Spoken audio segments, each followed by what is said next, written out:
कोल्हारीतील स्वर्गीय माधवराव खर्डे पाटील चौकातील सराफाचे दुकान फोडून अज्ञात चोरट्यांनी सुमारे 2.5 लाखाचे दागिने लंपास केल्याची घटना शुक्रवारी पहाटेच्या सुमारास घडली।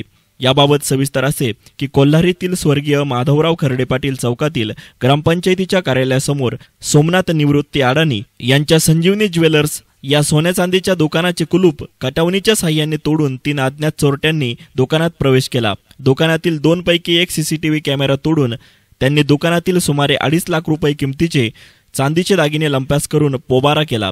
चोरट्यांनी 1 सीसीटीव्ही कॅमेरा तोडला, पण दुकानातील दुसरा कॅमेरा मात्र चोरट्यांनी पाहिलाच नाही। याच सीसीटीव्ही कॅमेऱ्यामध्ये चोरटे चोरी करताना कैद झाले।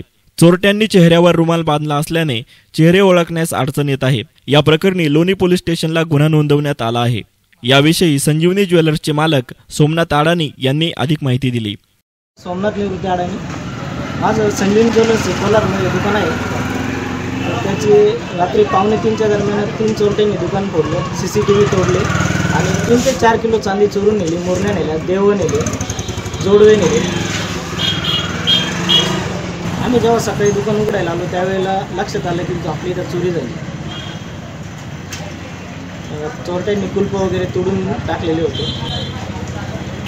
आणि सीसीटीव्ही वगैरे सगळे तोडलेलं होतं।